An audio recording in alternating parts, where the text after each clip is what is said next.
Happy Sunday, everybody. This is Ask a Painter Live. It's a weekly live Facebook show where I use my over 2 decades of experience to answer any of your questions about painting, the craft, running a business. I am Nick Slavic. I'm the proprietor of the Nick Slavic Painting and Restoration Company. So Friday, I did an awesome Ask a Painter Live show number 199. With Chris Shank, and we went deep with COVID, staying healthy, accountability partners, all this and that. I use an app called Be Live to present it to Ask a Painter Live on Facebook so that I can bring a guest on. With all of the extra traffic on live, either Facebook, Instagram, and YouTube, it never got posted, and that show is gone forever. And I'm so sad. I've been dealing with Be Live, the app, for the last 2 days, trying to get it, recorded somewhere, because you can download them from the app, and the show is gone. So I thought kind of a second best alternative was to go live from the Slavic house. So you can see that we're staging out the house. As soon as my carpenter can get done with some things, I'm going right behind him and getting some stuff done. COVID-19, the coronavirus is going on right now. These are strange times. We're on a soft shutdown, soft lockdown, soft stay in place here in Minnesota. I gave all the people in my company the option to either quarantine, self-quarantine, stay at home, or work, and we probably got maybe half the workforce, a little less than half the workforce, and I'm sure over the next week there'll be some more people coming back too as well. So it's an interesting time. We have new construction sites, remote new construction sites with almost nobody else there in rural areas. So we have safe places, vacant homes to still send people, but I do feel for all the urban painters, your New York painters, Minneapolis, St. Paul, and other urban centers. It is a tough one right now. And other places too that they have a hard shutdown there where you just can't do this. So Slavic House project. I got a big treat for you guys, maybe, if you like watching paint dry. I am in the process of finish painting some walls in these rooms, so I'm going to paint a wall for you, show you exactly how I do it. Quick update on the Slavic House though. You can see the historic salvaged fir cabinets behind me. We're going to build an island out of those. We got kitchen cabinet boxes delivered yesterday morning. I disassembled for my carpenter so I can start finishing the doors, and he's going to set all the boxes this week. Ooh, I'll show you this. This is really cool. First thing I did today was glue up the biggest countertop I've ever seen in my life. Look at this sucker. A 19-foot solid white oak countertop. White oak is my favorite wood ever. I trimmed out my entire historic home, the main floor of it, in New Prague, my 100-year-old house, with solid white oak. It's the greatest thing on earth. I went to a local lumber yard. They're still open. They let me pick through whatever they wanted, load up, and just go after I paid. And so yeah, we have a 19-foot, this thing is massive. I mean, look at the size of this room back here. That countertop is basically gonna go from there all the way over to there. And that is a massive thing. So yeah, it took quite a while to glue that up this morning because I wanted it to be as flat as possible to lessen the sanding. So historic door for the war room. All the varnish is on it. We're just waiting to put finished glass, hardware, things like that. The enameled door, we have one enameled door in here. That's done too, just waiting to be depegged. We have, I'll show you guys the setup here. See if we can get a good, we've had this dang, you can see a little bit of the shine on the trim here. We've had some pretty gloomy days the last couple of days. Yesterday was actually this crazy thunderstorm. We got tons and tons of rain. I was hoping for some more light in here because when you do your final SVT, your sand vac and tack, your final hole filling, your caulking, and your detail sanding and everything right before you spray, man, it would be nice to have a whole bunch of light. But hopefully you guys can see the beautiful satin scuff X on this stuff. I'm super impressed by it. It's a super, super hard product.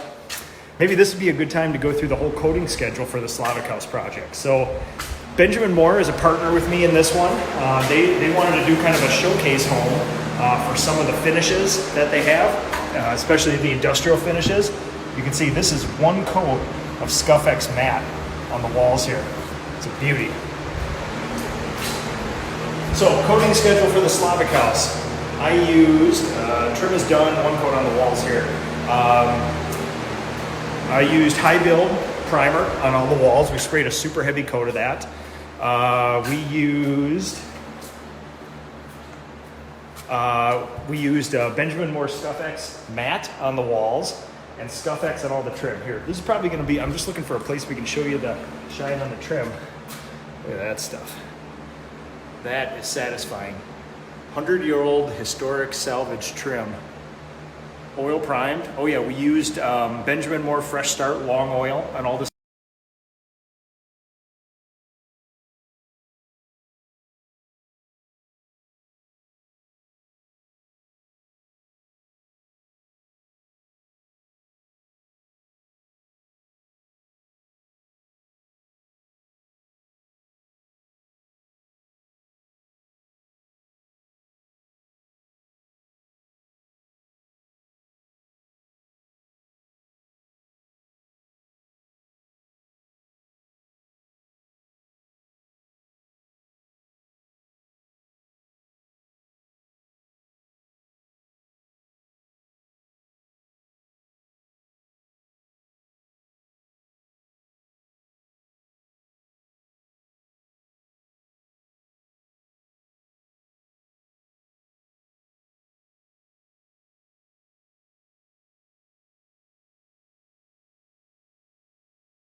Patch them all as painters and new construction. Now, I will say this drywaller is one of the best drywallers I've ever had a chance to work with. There's almost nothing to patch. There's just a few little things. 30% of this is trade damage, just other people working in here. Very little defects, super impressed. I wrote him an awesome text today. I couldn't be more pleased with him. So, basics of wall painting. I use blue frog tape on everything. So after the trim is done, I clean up all the trim, just make sure there's no dust. I lay down my frog tape. I don't tape the tops, I don't tape the bottoms, I just hand cut those because nobody normally sees them. I do tape the side casings, I tape the baseboard, and if you can see the baseboard down here, I keep my tape perpendicular from the baseboard so that it covers all this beautiful new trim that I painted. So any splatter from the roller hits this. If you were to press it down tight, this first lip is going to catch some, and then the base shoe is going to catch some. So I like to leave it straight out, perpendicular like that. And then when I enter a room, typically what I like to do is same thing every time, standard operating procedure. So when you enter a room, you can go bottom left-hand corner, down here, and then I cut up, over, down, and around. Some walls are unique where you don't do that, you switch it up a little, but when you have like a big flat wall like this one behind me, it's a perfect wall for that, where you basically go, you start in the corner, you cut up, you cut over, you cut down, and then I cut back like that. And you gotta move quick, because one of the biggest tips I can give you about painting a wall is keeping a wet end. You don't wanna go any farther than you can paint. If the paint is drying, you're gonna get flashing and lap marks and all sorts of other fun stuff like that. So, all right, let's see if we can get this whole wall in here. Oh, we did it. All right, setup. Purdy Pro Extra Elasco 2.5-inch straight cut brush. We have a 3-inch Wooster Pro Doozy roller cover and an 18-inch roller. The scale of this house is pretty big, so I'm using an 18-inch roller. 99% of what I do is 9-inch roller.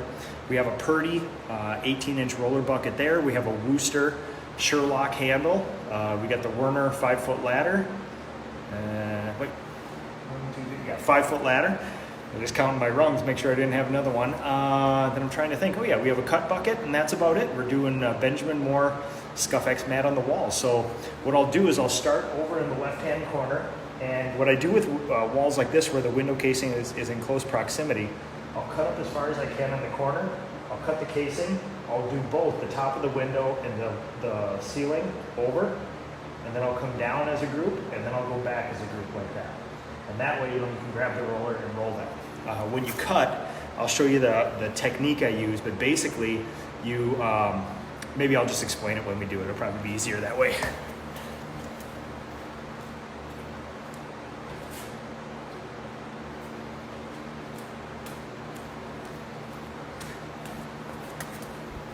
All right, so put in the old AirPods here. I'm gonna see if I can talk to you guys while I do this to kind of describe it. So, all right, Let's get the whole wall in there. All right, here we go. So it seems that the painting world is divided between dippers and wipers and slappers and tappers. So what I've never done in my life is done like that or even tapping on the side there. That's not how I was taught to paint. It's not right or wrong. It's just not how I was taught. I'm a wiper, so I just dip and wipe like that and bring right up to the wall like that. So I guess it's sort of like taping versus non-taping, although I have a stronger opinion about that. You can see that from here.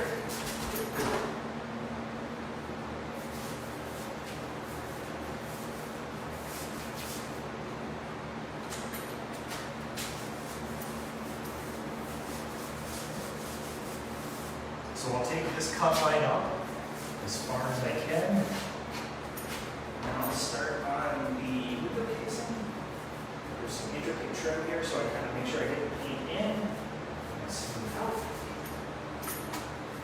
I'll do that outlet when I do the base for it. I like to do the same thing the same way every time with minimal kind of deviations. And I always like to do my outlets. Unless you have a high outlet, when I do my base part.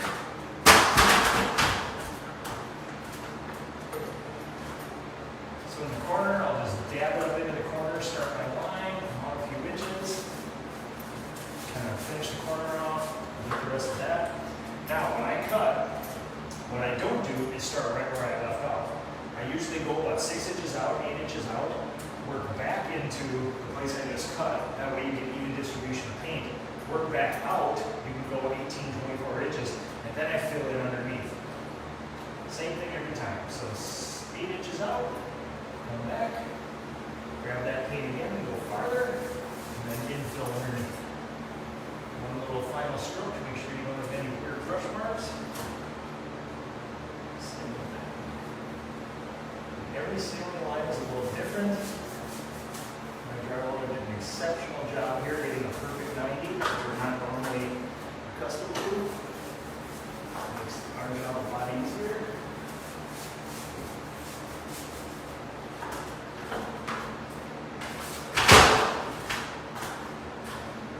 I also want to thank Big Ego for sending me pants and a shirt. These are the most comfortable painter's pants I've ever wore. They got a little bit of stretch and give to them. They're still a tough fabric. They're not cut like those kind of billowy painter's pants. I know a lot of times we wear those painter's pants and it feels like they were made for a much different shaped person. These are cut just perfectly. They're so comfortable. I would put them right up there with my women's Carhartt overalls. You guys saw that post. I did not know, but I was wearing these women's Carhartt overalls, my tan ones. They're so comfortable, they're cut so well. You know, my problem with overalls has always been they felt like they were made for a very differently shaped person. Like the pants were all billowy, the legs were billowy, they were always too short for the sides, and too wide and all this, and they never seemed to fit right. But I found that one pair of women's overalls, didn't know they were women's overalls, wore them for a while, and I was actually getting ready to write a really sternly worded email to Carhartt. They were like, hey, you guys never put a fly in these overalls. My wife actually found the tag for them and let me know that they were women's overalls, so I'm glad I never did that sternly worded email. So I had to modify them and make my own, but they're still the most comfortable overalls I've ever worn. So you can see I'm bringing both cut lines now simultaneously. And especially when you're doing light colors like this, you can lose your place. So if you do the same thing the same way every time, you can almost turn your brain off. There's a live video, there's a podcast, and there's the muscle memory. It all happens. So my normal process for painting a room is to cut and roll each wall. And that will help you get that wet edge. The wet edge will get rid of picture framing, flashing, holidays, all that sort of stuff. So if you're a slower painter, just do less wall. You can even do a third of a wall or a half a wall. But especially when you're using premium wall paints or pseudo wall paints, pseudo enamel, it's kind of like Scuff-X. It's kind of almost like a mixture of both, where you're a little more of an enamel. You really got to be careful. It does have a beautiful shine to it, but if you cut this, if you cut this room twice and then roll the inside twice, you can set yourself up with some pretty weird stuff going on. I know I get a lot of questions from people saying, the walls are picture framing, it's uneven, the shine kind of stakes, what they do it. And a lot of the times what you find out is they're cutting the wall twice. Like, yeah, we just want to get that, the hard stuff over with. So we'll cut the walls twice, let it all dry, and then the next weekend they roll them. And that's going to set you up for flashing. So make sure the audio's working here. Oh, thanks for everybody watching too. I really appreciate it. Well, let's see what we got here. Neil Stevens, why are painting some walls and spraying others? I do not spray walls. I do spray primer. I do spray the ceilings, but everything else, spray trim. All the walls are cut and rolled though. I don't back roll when we do ceilings, when we do wall primer. I've just found that, if you prepare your walls right, get rid of the dust, you shouldn't need it. But some drywall can be different. Oh, let's see what else we got here. Oh, Eric Homa from Australia. Good to see you, man. James Gilbert, Scuff-S is like eggshell. Yeah, I wish there were a little more scientific rigor to a lot of those things. I know there's degrees of shine that dictate matte, flat satin, all that stuff, but there's a big range in there, and everybody's satin is a little different. So that Sherlock is such a superior design to what else is out there. Yeah, it's they're bomb-proof. I go, somewhere between 6 and 10 years for my paint pulls without having to replace stuff. So, all right, time to roll.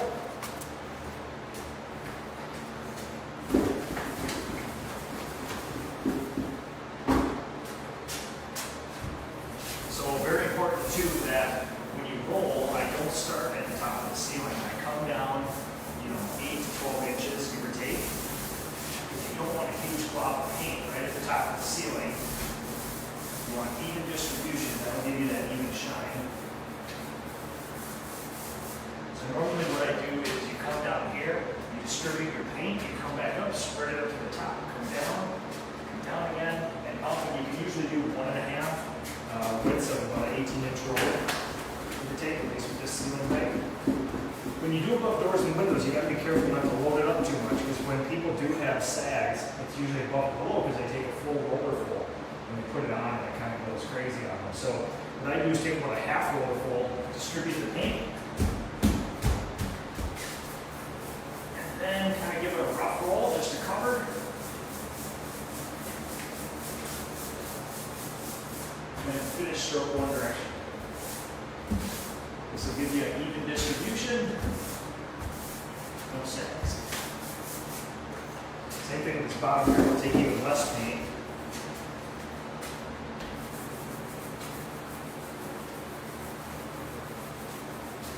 Now, if you leave it like that, you're going to get those weird W's in there.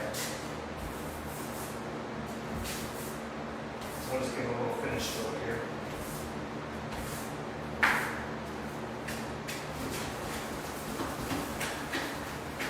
Finish it off with one roller full. Again, you don't go all the way to the top. This is the worst thing you could do, because you're going to have a whole bunch of paint up there. So what you do is you come down about, a foot, give or take. Lay down your ribbon of paint, and then spread it out. Try to go out later.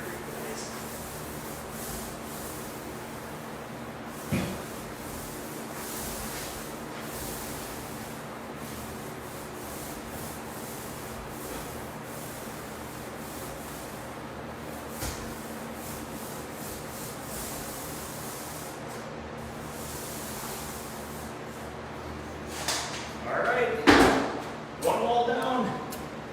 I'll show you guys after one coat. I'll give you an idea of what we're working with here. After one coat of the Scuff-X matte, beautiful stuff. This is about maybe 45 minutes or an hour, maybe an hour since I painted this stuff. It is rock hard. It's just beautiful stuff. So phenomenal. I'm very impressed with it. It is hard like an enamel, but it's water-based, easy to work with, and yeah, it actually covers really well. So, all right, everybody, thank you for watching. I appreciate it. I've been trying to put out extra content for everybody out there on lockdown. This sort of lockdown came into is kind of in conjunction with, you know, me finishing my house here. So in about 10 days, believe it or not, I'm gonna push to try to be living in here. We got a lot of work to do, but you never know. So, oh, no Revere pewter or Edgecombe gray. Yeah, you had to be different. Oh, I should say this, the color. My entire house is gonna be Benjamin Moore Sea Pearl. People have been sending me a lot of messages wondering. It is, I started using it maybe 3 years ago. I've never got a client to use it. I've never had a client ask to use it, but it is one of the most beautiful off-whites I've ever seen. You almost never see it used. I used it in my own historic home for one little project I did, and I was so impressed. It's just, if you've ever used Sea Pearl, there's just something about it that's a beautiful, neutral, warm, bright, nothing in it. There's no green, there's no pink, and it's a little bit different than the Navajo whites and the white doves and the Chantilly lace and all the other things that we're using right now. So ceiling, walls, trim, everything is gonna be that. All different finishes though. So it's fun to do, and yeah, it's an awesome color. So check it out if you guys are there. Thank you for watching. It's Sunday. I'm gonna try to wrap this up real quick, about another hour. Then I'm gonna go spend some time with the family before we start this whole week over. So everybody have a good weekend.